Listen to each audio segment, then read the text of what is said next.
कि केंद्र की सरकार दखलंदाजी करे और ये जहर बेचने वालों के खिलाफ कठोरतम कार्रवाई हो।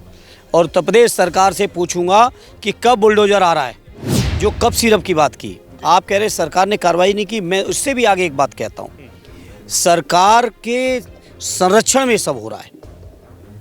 ये जो भी चल रहे हैं ये सरकार के संरक्षण में जो माफिया लोग हैं, जिनका केंद्र बनारस जौनपुर से लेके और थोड़ा अपना आजमगढ़ का भी आंशिक इलाका आता है। समाजवादी सैलाब को कोई रोक नहीं पाएगा। हाँ, 27 में आ रहे हैं आप लोग? अब हाँ 27 में आ रहे हैं। सरकार अखिलेश यादव मुख्यमंत्री बनेंगे। उत्तर प्रदेश की सरकार के कफ सिरप माफियाओं के खिलाफ जो कार्रवाई है उस पर तमाम सवाल उठ रहे हैं। अखिलेश यादव जी ने भी कल ट्वीट करके कहा है कि सरकार ढंग से इस पे एक्शन नहीं ले रही है। निजामाबाद से जो कोटला के पास तक आता है रोड बंद कर रखा है, बच्चों को दिक्कतें हो रही हैं, स्कूल बसें तक निकलने में दिक्कतें हो रही, बैरियर डाल रखे थे टोल कर्मियों ने। शिक्षकों की समस्या पूरे देश की समस्या है, हमारे संविदा कर्मियों की समस्या पूरे देश की समस्या है और स्वाभाविक तौर पे हमारे आजमगढ़ के भी शिक्षक या संविदा कर्मी उन परिस्थितियों को के भुक्तभोगी हो रहे हैं। हमारे साथ इस वक्त लोकसभा सदर के सांसद धर्मेंद्र यादव जी हैं और अभी ये सदन से लौटे हैं। आज आजमगढ़ में स्वर्गीय मुलायम सिंह यादव जी की एक प्रतिमा का स्थापन है। अभी आपको उत्तर प्रदेशीय शिक्षक संघ ने एक ज्ञापन सौंपा है, क्यों सौंपा है? देखिए, न केवल आजमगढ़ उत्तर प्रदेश बल्कि पूरे देश के जो हमारे प्राथमिक शिक्षक हैं, जिनकी नियुक्ति 2011 से पहले की हुई है और उस समय की जो उनकी नियुक्तियों की सेवा शर्तें थीं, नियुक्ति का जो तरीका था या जो मापदंड था, माननीय सर्वोच्च न्यायालय के एक फैसले के कारण उनके सामने उनकी नौकरी का, उनके परिवार के जीवन यापन के सामने संकट आ चुके हैं।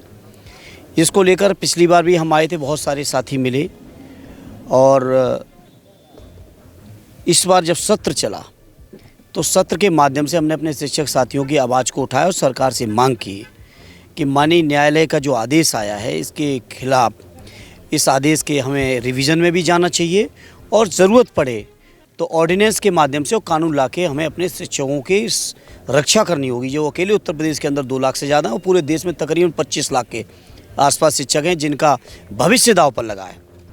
तो उसके लिए अनुरोध हमने सदन में भी किया सरकार से और मैं समझता हूँ आजमगढ़ ही नहीं, पूरे उत्तर प्रदेश और देश के शिक्षक अपने अपने ज़िलों में अपने सांसदों के माध्यम से आवाज़ को उठवाना चाहते हैं, जिसको हम लोगों ने आदरणीय राष्ट्रीय अध्यक्ष अखिलेश जी के निर्देशन में, मार्गदर्शन में अपने तरीके से बात को रखा था। संभवतः आज सभी साथी उसी सिलसिले में धन्यवाद ज्ञापित करने आए। लेकिन अभी तो ये लड़ाई की शुरुआत हुई है, ये लंबी लड़ाई चलेगी और मैं अपने शिक्षक साथियों से कहूँगा इसको जब तक अपने हक अधिकारों को ना हासिल कर लें तब तक इस लड़ाई को जारी रखें। उत्तर प्रदेश की सरकार के कफ सिरप माफियाओं के खिलाफ जो कार्रवाई है उस पर तमाम सवाल उठ रहे हैं। अखिलेश यादव जी ने भी कल ट्वीट करके कहा है कि सरकार ढंग से इस पे एक्शन नहीं ले रही है और देश के अलग अलग हिस्सों में लोग इससे प्रभावित भी हो रहे हैं। आप शिक्षकों की समस्याओं को उठा रहे हैं, संविदा कर्मियों की समस्याओं को उठा रहे हैं, जो कि कहीं ना कहीं राष्ट्रीय या उत्तर प्रदेश के स्तर पर है। 2 लाख शिक्षकों का भी आपने सवाल उठाया, वहीं साथ साथ पूरे 25 लाख पूरे देश के शिक्षकों का सवाल उठाया। तो आज सारे शिक्षक आए हैं आपका अभिवादन करने के लिए। तो ये जो चीज़ें आप करते हैं, अमूमन देखा गया है कि लोकसभा का सांसद अपने क्षेत्र की समस्याएं को उठाता है, लेकिन आप पूरे देश की समस्याओं को उठा रहे हैं, इस पर क्या कहना, क्या सोचो? सर, पूरे देश का प्रतिबिंब है और सदैव नेताजी ने जो हम लोगों को मार्गदर्शन दिया है, जो सीख दी है, आदरणीय अखिलेश यादव जी की जो दूरदृष्टि है वो स्वाभाविक है। क्षेत्र के साथ साथ पूरे देश की समस्याएं और देश की समस्याओं में क्षेत्र भी समाहित है। शिक्षकों की समस्या पूरे देश की समस्या है, हमारे संविदा कर्मियों की समस्या पूरे देश की समस्या है और स्वाभाविक तौर पे हमारे आजमगढ़ के भी शिक्षक या संविदा कर्मी उन परिस्थितियों को के भुक्तभोगी हो रहे हैं। और जहाँ तक स्थानीय सवाल है, स्थानीय सवालों पर भी हम पीछे नहीं रहे।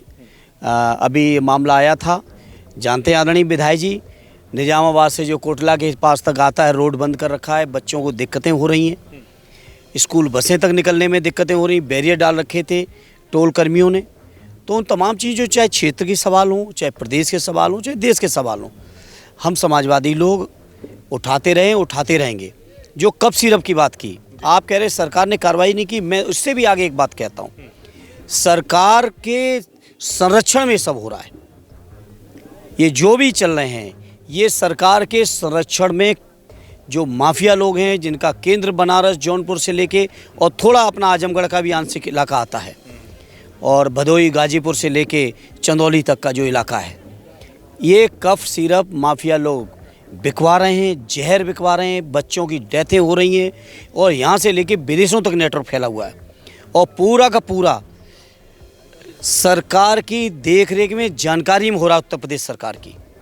और इसीलिए मैंने संसद के माध्यम से केंद्र की सरकार से अपील की है कि केंद्र की सरकार दखलंदाजी करे और ये जहर बेचने वालों के खिलाफ कठोरतम कार्रवाई हो।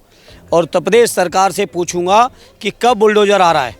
क्या क्या आश्वासन मिला है सर? क्या आश्वासन मिला है आपको? अभी कोई आश्वासन नहीं मिला है। घर आदमगढ़ देखो दूसरा घर ये बन गया दूसरा हाँ, घर। समाजवादी सैलाब को कोई रोक नहीं पाएगा। हाँ 27 में आ रहे हैं आप लोग? अब हाँ 27 में आ रहे हैं। सरकार अखिलेश यादव मुख्यमंत्री बनेंगे 2007 पे। चलिए, ये है निज़ामाबाद के विधायक आलम बदी साहब, वयोवृद्ध विधायक हैं, उत्तर प्रदेश के सबसे उम्रदराज विधायक हैं और इन्होंने जाते जाते कहा कि अखिलेश यादव 2027 में सत्ता में आ रहे हैं। हम बातचीत कर रहे थे धर्मेंद्र यादव से, उन्होंने जो भी सवाल उठाए हैं, चाहे वो देश के शिक्षकों का सवाल हो, चाहे संविदा कर्मियों का सवाल हो या देश की आम जनता का सवाल हो, ये सारे मुद्दे आम जनता से जुड़े हुए हैं, लोगों की परेशानियों से जुड़े हुए हैं। अब सरकार इस पर कितना गंभीरता से काम करती है, ये तो आने वाला वक्त बताएगा। धन्यवाद।